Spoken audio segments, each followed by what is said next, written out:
You see, everybody listening to this right now, you could be successful. You could be crushing it in life. You could have anything you want, but your phone is keeping you broke. Hey guys, welcome back to the Personal Best Podcast, where our goal is to help you become the best version of yourself in every way, shape and form, physically, mentally, spiritually, financially, and whatever other way you can imagine.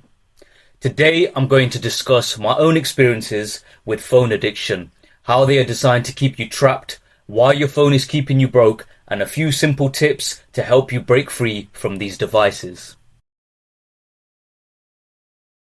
How many times have you sat there when you should have been working on your business, when you should have went to the gym, when you should have been studying, and you just end up scrolling endlessly on your phone like an idiot?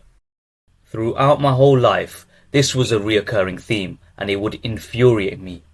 I would want to revise for my exams, but my PlayStation 3 would be calling my name day and night. I wanted to sleep early, but my routine of watching YouTube before bed would keep me up till 3 a.m. every single night. I wanted to work on my goals and dreams, but all my free time would be invested on scrolling endlessly. When I actually looked into my screen time, the average usage was 4 hours a day. How can one achieve anything when spending all their free time doing nothing? And as a result of my overconsumption, my studies suffered, my life suffered. Days would pass with no progress, no advancement in my life towards my goals, my dreams, my aspirations. I would get home from college, uni or work and just start binging, sitting on the sofa, scrolling, sitting on the toilet, scrolling, having dinner, scrolling, lying in bed, scrolling. Hours, days, weeks, months and years would pass and I was in the exact same position, physically, mentally, spiritually and financially. I set all these New Year's resolutions and plans, but after 10 months, what did I have to show for it? Nothing. And my excuses for no advancement, my excuses for no progress, I haven't got the time. The irony. Spending more than 4 hours a day on pointless entertainment and complaining about having no time. And this is majority of people now. They say they want to accomplish all these magical and grandiose plans. I want to start a business or I want to get in shape, but I just don't have time. Of course you don't have time, you donor, because any free time that you do have, you squander it. That is your excuse for being a lazy shit, but most people won't be as blunt with themselves. They would much rather sit down after a long day's work and relax on the sofa, watching Netflix, scrolling on their phone, rather than working on their side hustle or going to the gym. Explains why most people are broke and out of shape, does it not? Don't be a slave to your phone. Now, I'm not trying to judge. I'm talking from experience here. I fell into this trap myself again and again, and it made me wonder, why am I struggling to put my phone down? And when you think about it, it makes sense. Take for example YouTube, a multi-billion-dollar empire that is free to use. So how do they make money? They make money with you. Every video that has an ad, YouTube makes money. So the longer you stay on the app, the more they make. Therefore, they use tactics to keep you on the app for as long as possible. And this is replicated across all other platforms. Recommendations based on algorithms, the ability to scroll endlessly, but really and truly, it's your own boredom. You fill every second of boredom with hours of content. You give more importance on getting rid of boredom than you do working on yourself. And for YouTube and all these platforms, the more attention they get, the more money. Therefore, you are the product that they are selling to advertisers. More specifically, your attention. They would not like anything more than for you to spend every waking second using their platform.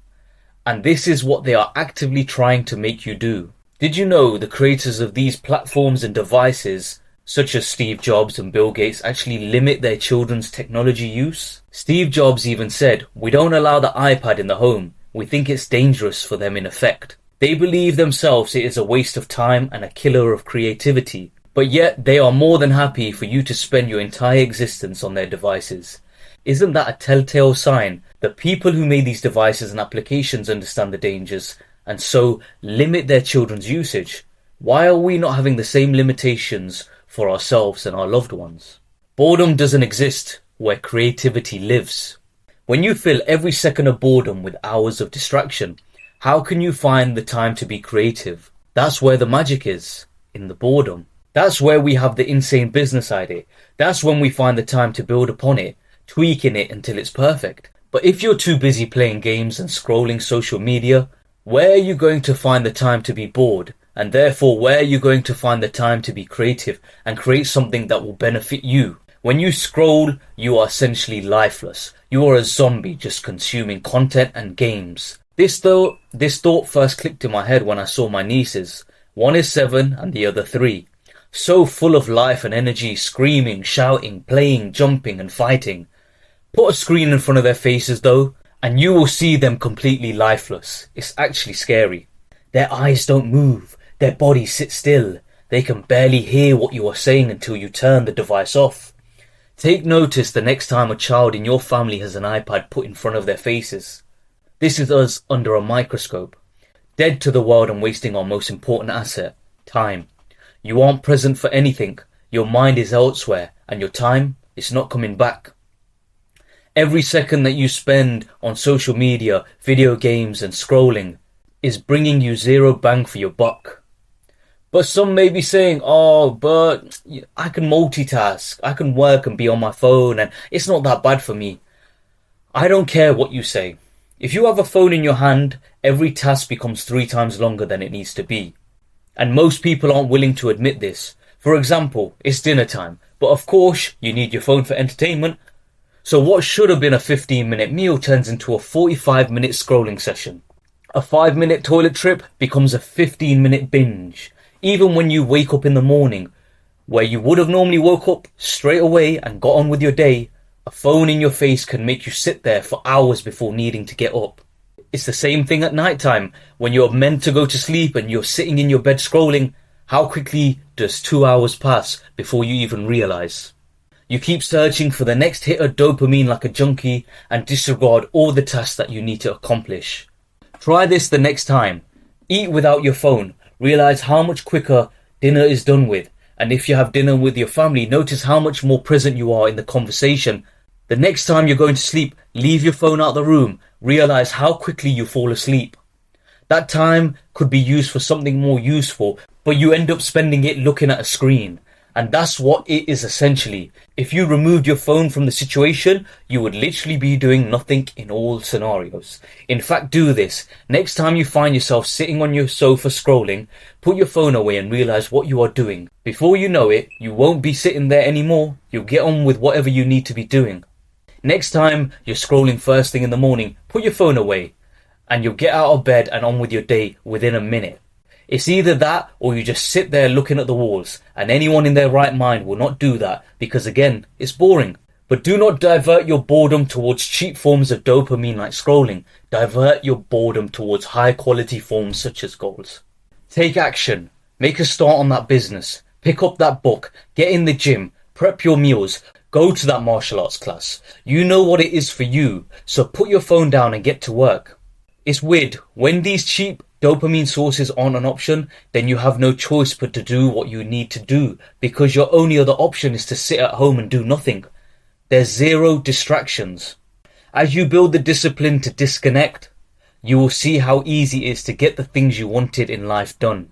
I had this. I would come home from work and I'm like, that's it. I'm not going to sit on my phone. I'm not going to play PlayStation. So, okay, then I have to go to Muay Thai.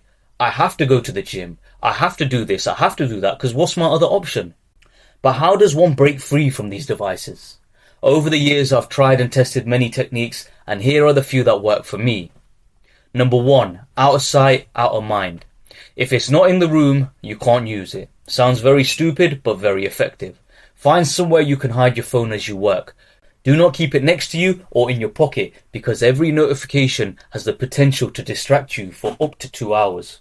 Keep it in another room, downstairs, in the garage. As soon as I walk into the house nowadays, I put my phone in the drawer and I just leave it. And honestly, what I do, I pick up my notepad, I make a list of things I need to do, and I tick them off one by one, and I just keep going. There is also a lockbox you can get off Amazon to lock your phone completely, so that for however many hours you don't want to use your phone, you literally can't access it unless you're answering phone calls. A bit extreme, but would be very effective. I'm yet to try this out myself. But whenever I do this though, the work I need to do the gym session I need to complete. All these things that need to be accomplished are so easily done and so efficiently and quickly completed. Even when sitting with family without a phone, I'm so much more present. Put the phone in another room, and honestly, the conversations that you have are so much more in depth than these surface level conversations you just have while looking at your family and looking at your phone and scrolling and then looking back at your family. You aren't present for those conversations. You don't remember those conversations. Your responses are so blasé and pointless. As you look around you, at school, college, work, on the bus, everywhere in life, the average person is glued to their phone. They cannot put it down, and they wonder why they stay average. If you want the things in life others don't have, you have to be willing to do the things others won't. So don't be like the average people, glued to a screen. Put it down and get to work. Option number 2 is deleting apps.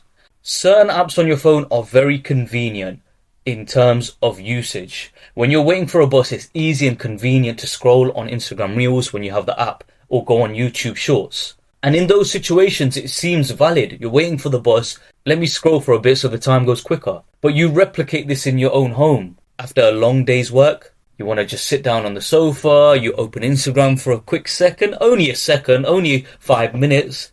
5 minutes becomes 2 hours and you've done nothing with your day. Get rid of all the apps that distract you. YouTube, Instagram, any games. When something is not as easy to access, you will find it easier to resist. I'd love to hear your experiences with phone addiction and what are some of the things that have worked for you. Let me know in the comments. If you can just put your phone down and have the discipline to not do what most people do, I strongly believe you can be successful in any field. Thank you for tuning in once again, guys. I hope to catch you in the next one. Peace.